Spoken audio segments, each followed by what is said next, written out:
Immediately after the devastating and world-changing day that was September the 11th, 2001, the thought that the US government could be behind it was the last thing on people's minds. But as time went on, more and more questions were going unanswered, and before long, 1 in 7 Americans started believing the US government had some involvement in the 9/11 attack. The trouble is, what and who can we believe? It's very easy to say one thing and make it sound believable. And although a lot of what the 9/11 truth seekers say is proof of an inside job, many say it isn't and cannot be used as evidence of the US's involvement. But there are, however, a few things that even those who believe the official story, that 19 devout Al-Qaeda terrorists were responsible, will say, okay, that doesn't really make sense.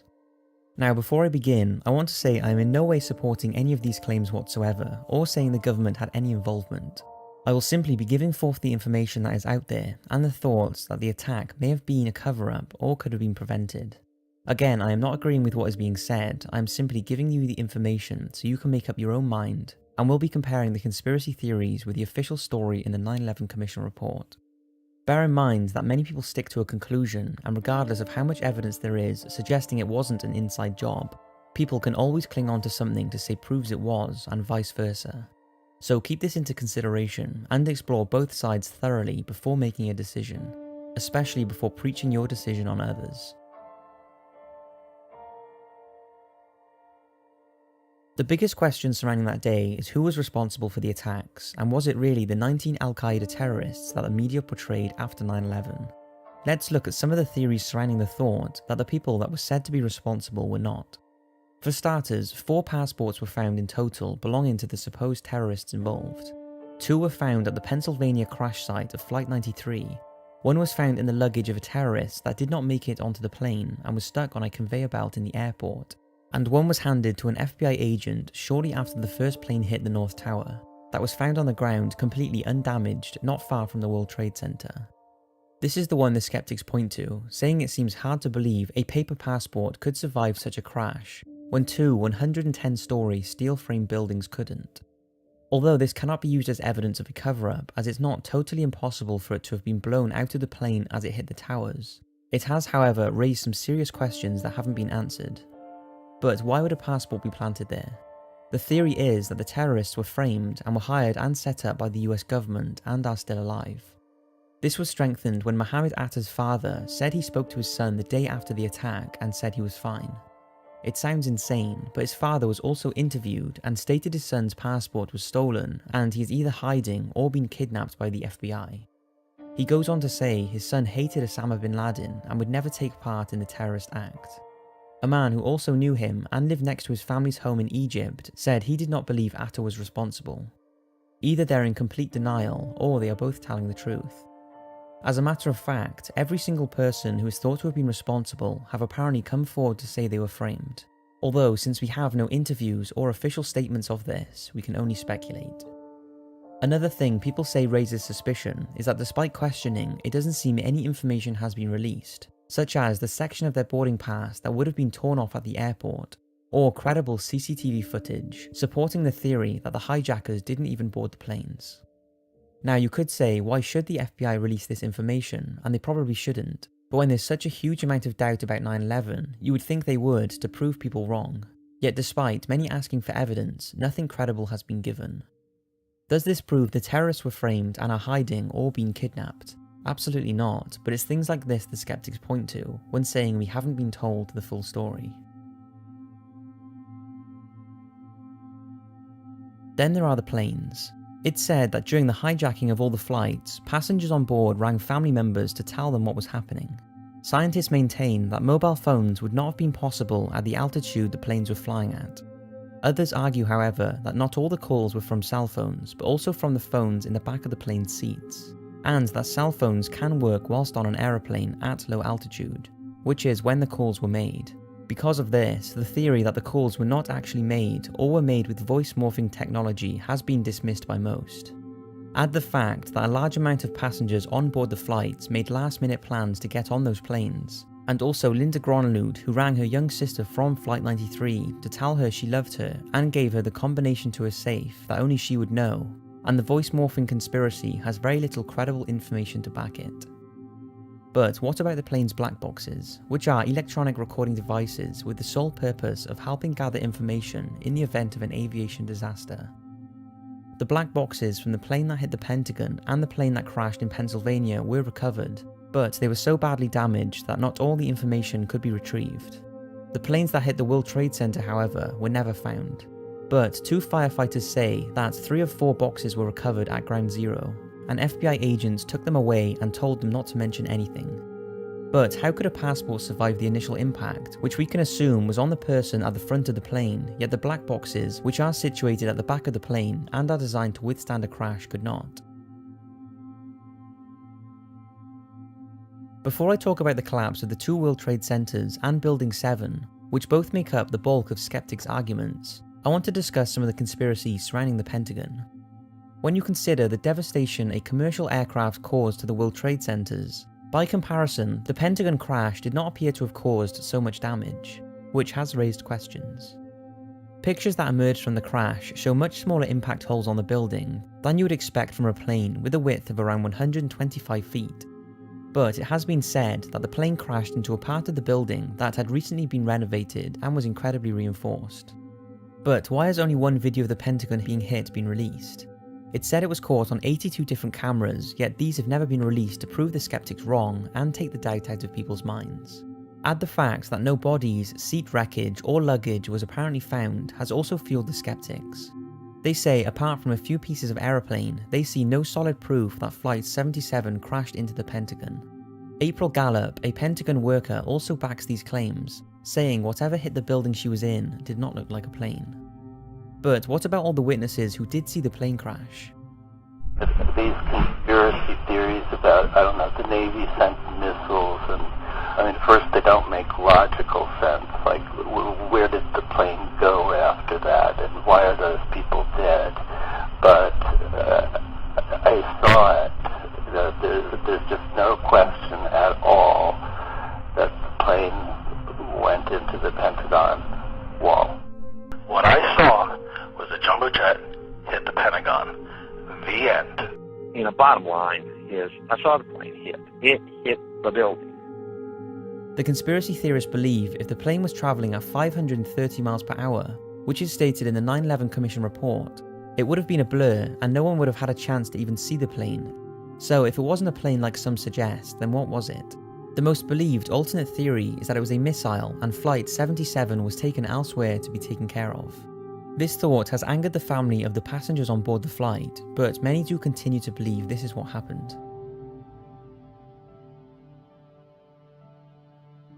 When the 2 World Trade Center buildings collapsed, the world was in complete shock. 2 110-story buildings came crashing vertically down in what seemed like a controlled manner.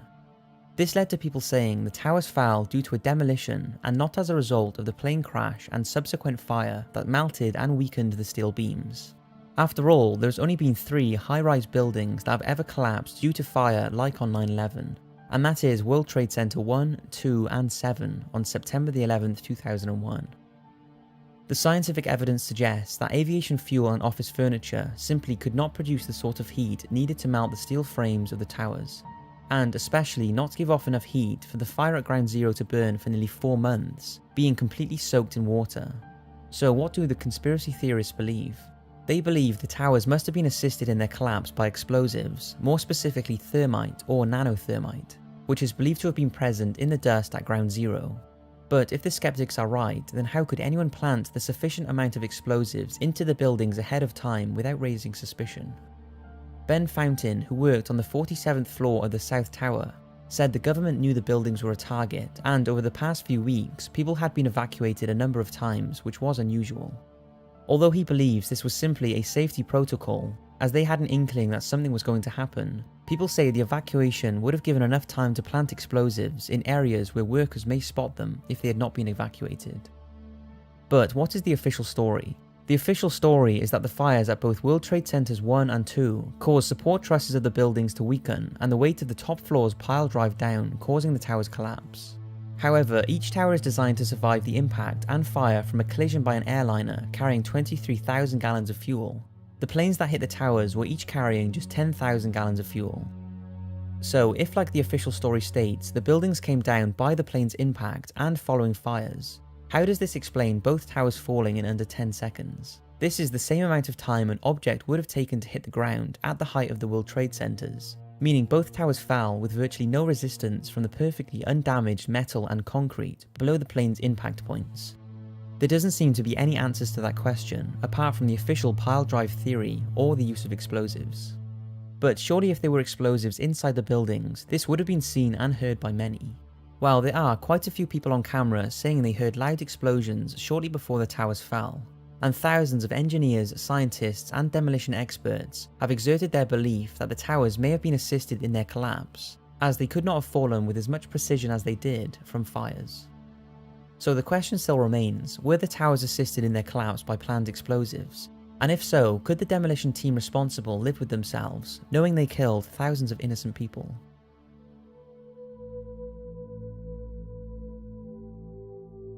Okay, so all of the above could easily be a coincidence that just seems like there is more to the story, but Building 7 is where things get very mysterious. Building 7 was positioned on the same site as the Twin Towers, and on 9/11, after the towers had fallen, Building 7 unexpectedly collapsed 7.5 hours later. The building was not hit by a plane and only had minimal damage from falling debris. It did, however, have a fire inside the building, and this is what the official statement said brought this building down. But on the day of the attack, something else strange happened.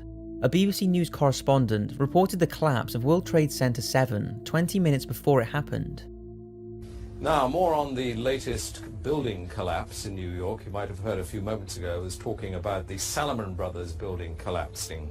Jane Stanley. Jane, what more can you tell us about the Salomon Brothers building and its collapse?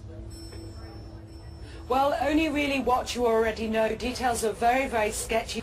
As you can see behind me, the Trade Center appears to be still burning. We see these huge clouds of smoke and ash, and we know that behind that there's an empty piece of what was a very familiar New York skyline, a symbol of the financial prosperity of this city, but completely disappeared now, and New York is still unable to take on board what has happened to them today. Now, it's not sure if this was just a mess up with communication, which is understandable with all the chaos going on, or that its destruction was planned ahead of time and they messed up the schedule. But then an interview of Larry Silverstein was released in 2002 of him saying we decided to pull Building 7. This isn't a theory, this isn't just word of mouth or speculation, this is an actual video of Larry, the owner of the World Trade Centers, saying that firefighters decided to pull Building 7. I remember getting a call from the fire department commander telling me that they were not sure they were going to be able to contain the fire. And I said, you know, we've had such terrible loss of life. Maybe the smartest thing to do is pull it.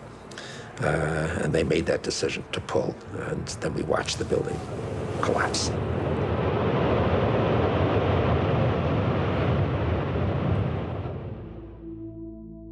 Now, the word pull in demolition terminology means to set off the explosions that will bring the building down. If this was the case with Building 7, then how is the building fitted with explosives and brought down, in an operation that takes weeks, if not months, just a few hours after the Twin Towers were hit? Surely everyone would be more focused on helping victims than thinking about bringing down Building 7. Now, the official 9/11 Commission states that Building 7 was damaged from falling debris and came down due to fire weakening just one column. If this is true, then what is Larry talking about? And I said, you know, we've had such terrible loss of life. Maybe the smartest thing to do is pull it. And they made that decision to pull, and then we watched the building collapse. But this isn't the only conspiracy surrounding Larry Silverstein. On July 24th, just 2 months before the attack, he purchased a $3.2 billion 100-year lease on World Trade Center 1 and 2, and took out insurance policies that covered from terrorism, which paid him around $5 billion after the September attack. Naturally, he has been blamed as having insider information, and that is his reasoning to buy the buildings. After all, the World Trade Centers were filled with huge amounts of now illegal asbestos, and many say they were a bad buy. Granted, by 2001, half of the asbestos had been removed, but it's believed there would have been 3 options that would eventually had to have been made as the buildings continued to get outdated. The asbestos would have had to be removed and replaced, either while the towers were occupied or not. Both would have cost millions and millions of dollars. Or the towers could slowly be dismantled and new towers could be built. This is estimated to have cost an unknown amount, far more than the towers were worth. However, if they were destroyed by an act of terror, then the asbestos would be taken care of and a huge insurance claim could be paid, and a plot would be left for new buildings. Larry was also suspiciously not in on the day of the attack, despite being there almost every morning on the run-up to September the 11th. This all sounds very suspicious, but before you blame Larry, when you dig deeper, you will find out that he only got the lease on the World Trade Centers as the original bidder pulled out last minute, and there were over 30 people trying to obtain the building, any of which had just as good a chance as he did.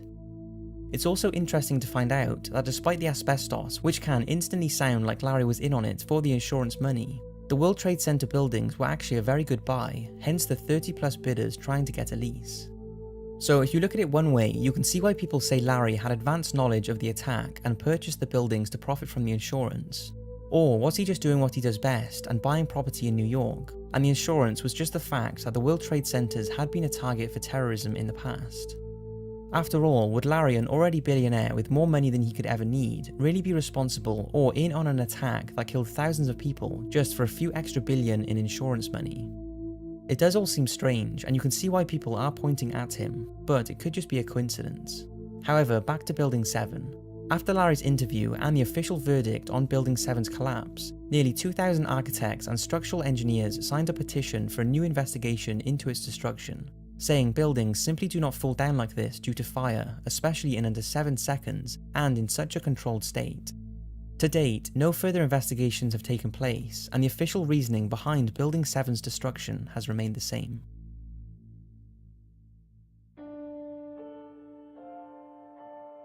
Once all is said and done, why on earth would the government have any involvement in the mass killing and destruction that took place on that day?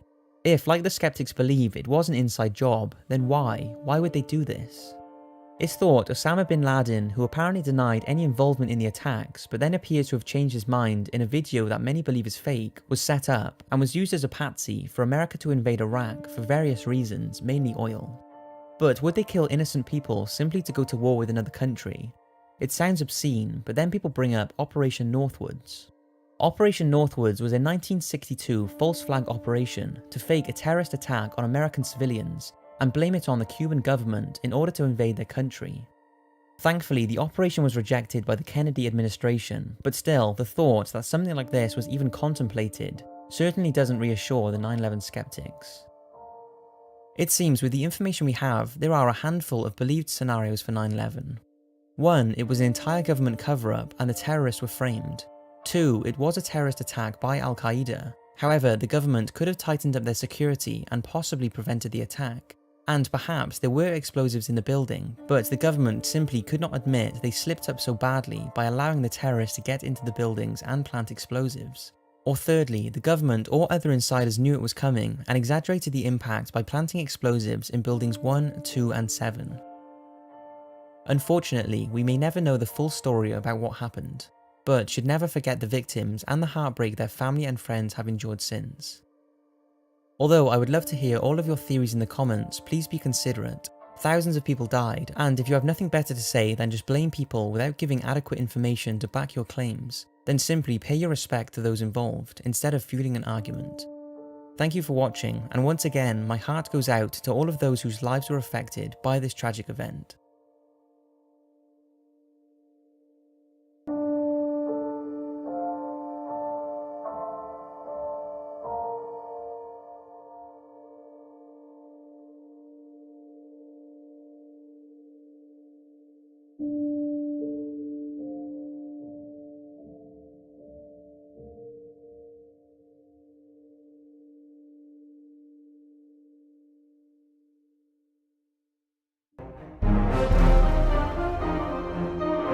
Thank you.